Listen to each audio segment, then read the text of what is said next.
Hello दोस्तों, आप सबका स्वागत है हमारे यूट्यूब चैनल पे। आज हम लेके आए हैं क्लास 10th का साइंस चैप्टर नंबर 2 अम्ल क्षारयम। और फिर इसमें हेडिंग आता है अम्लों के साथ धात्विक ऑक्साइडों की अभिक्रिया। अम्ल जो होते हैं यानी कि एसिड जो होते हैं वो धात्विक होते हैं। अम्ल धात्विक ऑक्साइड CaO यानी कैल्शियम ऑक्साइड, मैग्नीशियम ऑक्साइड और क्यूप्रिक ऑक्साइड।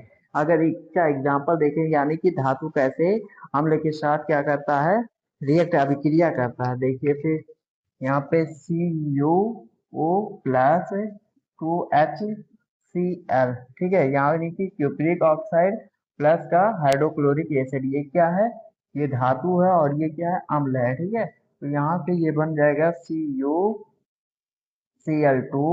Plus H2O।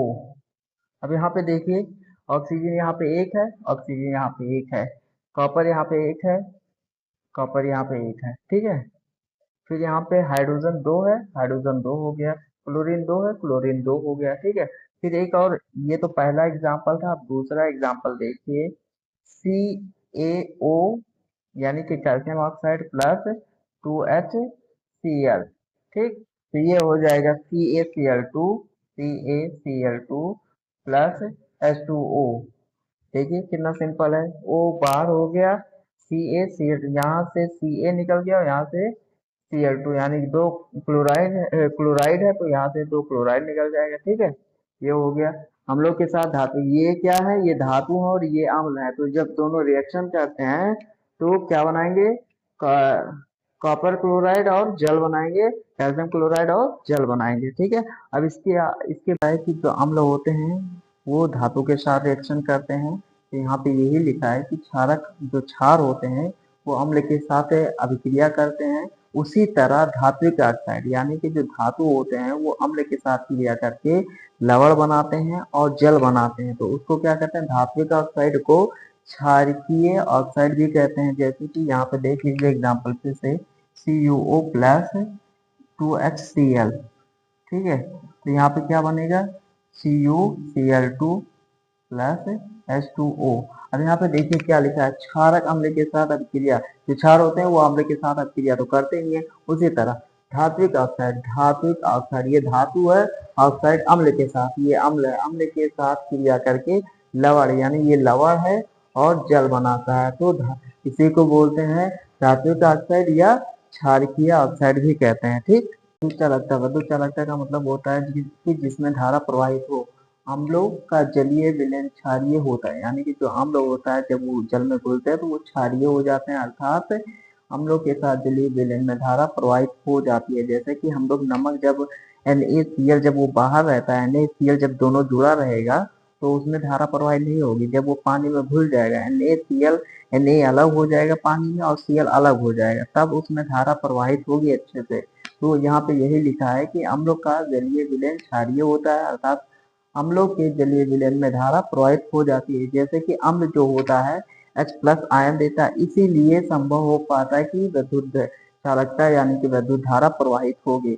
ये जो अम्ल होते हैं ये H प्लस आयन देते हैं, इसलिए इनमें धारा प्रवाहित। प्रबल होते हैं यानी स्ट्रांग होते हैं, स्ट्रांग एसिड होता है, उसको संक्षारक कहते हैं, ठीक है। ये अपने प्रभाव से धातुओं को, कागज को, लकड़ी को, कपड़े को गला देते हैं, ठीक है। एसिड जो होते हैं वो बहुत हार्ड होते हैं, वो भी संक्षारक एसिड बहुत ही हार्ड होते हैं, वो कपड़े को गला देते हैं। अतः इन्हें सीसी में रखते हैं या तो चीनी वाले बर्तन में रखते हैं, ठीक है, रखते हैं। इनसे क्या होते हैं कि इनमें जो सीसी होता है और चीनी का जो बर्तन होता है उससे ये रिएक्शन नहीं कर पाते, यानी इससे क्रिया नहीं कर पाते हैं। फिर उसके बाद आता है अम्लों के रासायनिक नाम, जैसे कि HCl हो गया, H2SO4 हो गया, HNO3 हो गया, CH3COOH हो गया, HCOOH हो गया, H2CO3, ये क्या है, अम्लों के रासायनिक नाम है।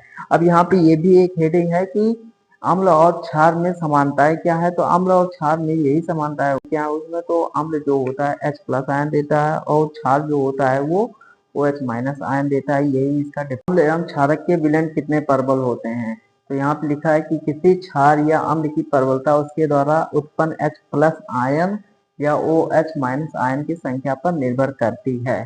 तो यहाँ पे ये लिखा है कि H प्लस आयन जितना जो उत्पन्न करेगा, ठीक है। जो उत्पन्न H प्लस आयन ज्यादा करेगा वो ज्यादा प्रबल होगा, और जो OH माइनस आयन उत्पन्न करेगा वो ज्यादा प्रबल होगा। जो कम उत्पन्न करेगा वो कम प्रबल रहेगा, ठीक है। फिर उसके बाद हेडिंग आता है कि pH वैल्यू, मान, किसका मान है, कौन अम्लीय है और कौन क्षारीय है, ठीक है।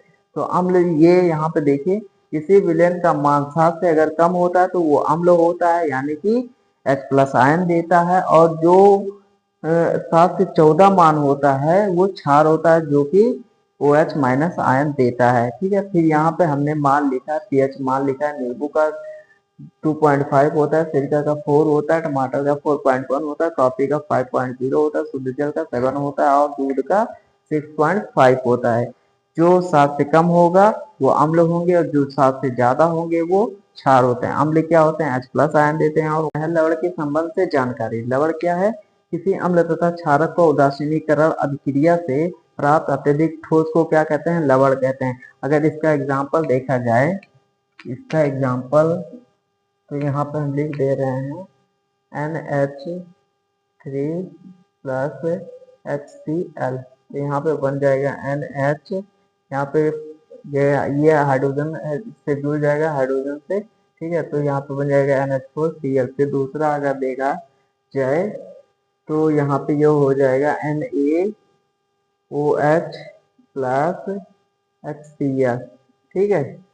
यहाँ से Na आ जाएगा और Cl प्लस H2O बाहर निकल जाएगा, यानी कि ये क्या, ये लवण है और ये जल है।